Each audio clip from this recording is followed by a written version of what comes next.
जय श्री सीताराम।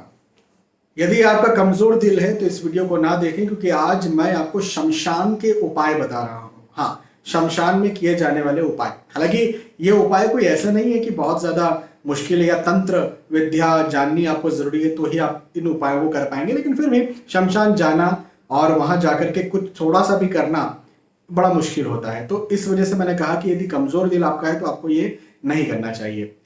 देखिए, जरूरी नहीं है कि तंत्र साधना ही शमशान में, हालांकि हाँ 99.9999% जो साधनाएं होती है वो तंत्र साधना ही होती है जो शमशान में होती है।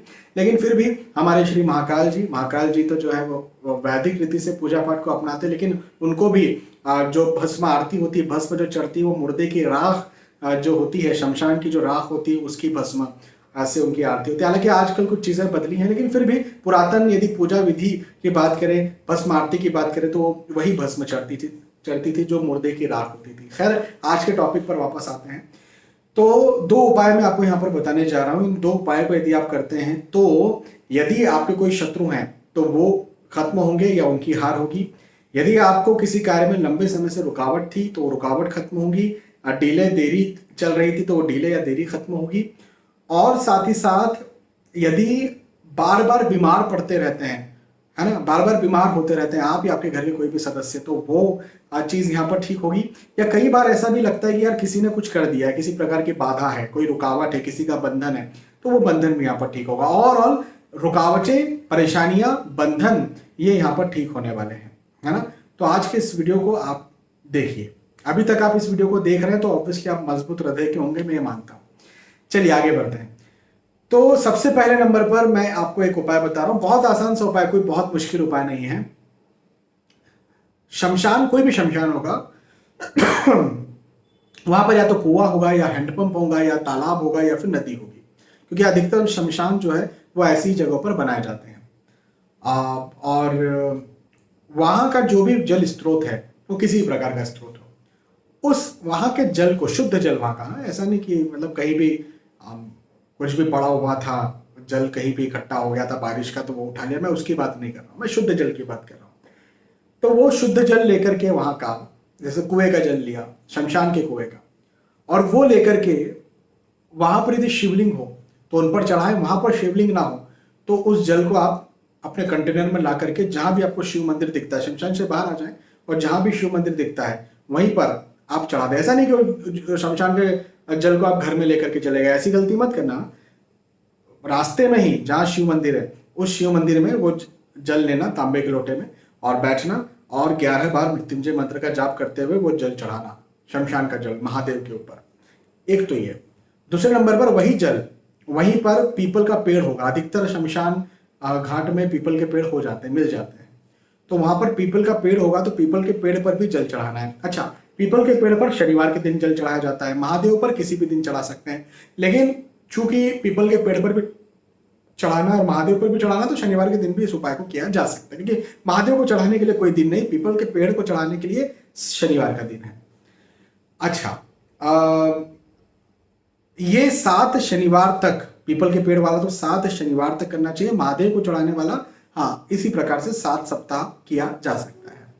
यदि आप ये उपाय लगातार करते हैं हर शनिवार को, हाँ यदि उपाय करते हैं तो मैं आपसे कहता हूं, जो मैंने आपसे कहा था, शत्रुता खत्म होगी, हेल्थ इश्यूज यदि घर परिवार में बन रहे खत्म होंगे, बंधन किसी प्रकार का है वो खत्म होगा, रोग है, रुकावट है, परेशानियां है, डिले है, देरी है, अब इवन घर में झगड़े होते रहते हैं, मतभेद होते रहते हैं, तो वो भी खत्म होगा।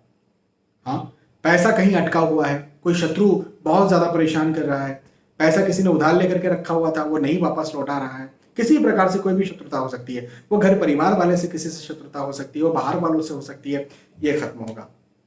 तो एक उपाय तो यह है।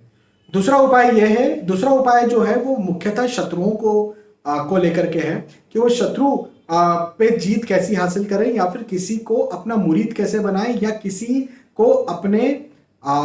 अपने से कन्विंस करवाएं। अब जैसे कोई व्यक्ति है, उस व्यक्ति से को हमको कन्विंस करना है ना, वो किसी प्रकार का काम हो सकता है, प्रोफेशनल वर्क हो सकता है, वो पारिवारिक हो सकता है। भाई एक पति को अपने बच्चों को कंट्रोल करना है, अपनी पत्नी को बात मनवानी है, जो भी बहुत सारी चीजें हो सकती है। तो यदि किसी को कंट्रोल करना है या किसी को कंट्रोल का मतलब ऐसा नहीं कि ऐसा बोलेंगे तू बैठ तो बैठेगी, खड़े हो तो खड़ी होगी, ऐसे वाला कंट्रोल नहीं, लेकिन कन्विंस हो कम से कम, आपके तरफ आप जो बोले उस बात को माने कम से कम, ऐसी स्थिति जो हो जाए। ऐसी स्थिति के लिए 1 रुपए का सिक्का लेना है, शमशान जाना है। अब ये जो है ना, इसको आप किसी भी दिन से शुरू कर सकते हैं, लेकिन 1 सप्ताह इसको करना चाहिए, 3 दिन तो कम से कम करना चाहिए। और सिक्का लेना और दिन के वक्त जाना, ऐसे कोई शाम वाम में जाने की जरूरत नहीं है, दिन के वक्त जाना और शमशान के बाउंड्री के बाहर ही खड़े रहना, अंदर मत जाना, और इस सिक्के को बाउंड्री के अंदर फेंक देना, है ना, यहां से ऐसा करके फेंकना ऐसा कि बाउंड्री के अंदर चले जाए वो सिक्का। और उस व्यक्ति का नाम लेना जिस व्यक्ति को कंट्रोल करना है, हाँ, जिस व्यक्ति को कन्विंस करना है, उस व्यक्ति का नाम जरूर लेना, है ना। जैसे मान के चलो कि वो जो व्यक्ति है उसका नाम जो है वो है रामलाल, तो आपने ऐसा सिक्का लिया और ऐसा फेंकते हुए रामलाल बोला, है ऐसा। तो ये 3 दिन तो करना ही, 7 दिन करेंगे तो और ज्यादा लाभ मिलेगा। तो ये उपाय मैंने आपको छोटे छोटे 2 बताए हैं, हालांकि तांत्रिक उपायों में आते हैं, ये बहुत वैदिक उपाय नहीं है, लेकिन फिर भी बहुत आसान से उपाय हैं, और इनमें कोई बहुत मुश्किलात नहीं है, या फिर ऐसा कुछ नहीं कि आपको कोई बहुत कुछ साधनाएं करनी पड़ेंगी, कुछ साधना करने की भी जरूरत नहीं है, लेकिन आपका काम बहुत अच्छा बन जाएगा। करके देखिएगा, उपाय तो आसान से है, लेकिन यदि आपका दिल कमजोर है तो फिर आप शमशान तरफ नहीं जा सकते, नहीं तो फिर परेशानी होती है, डर लगता है। तो मजबूत दिल हो तो ही जाइए। बहुत बहुत धन्यवाद, फिर मिलते हैं आने वाले वीडियोस में, तब तक के लिए आज के समय आपसे विदा चाहता हूँ। जय श्री सीताराम।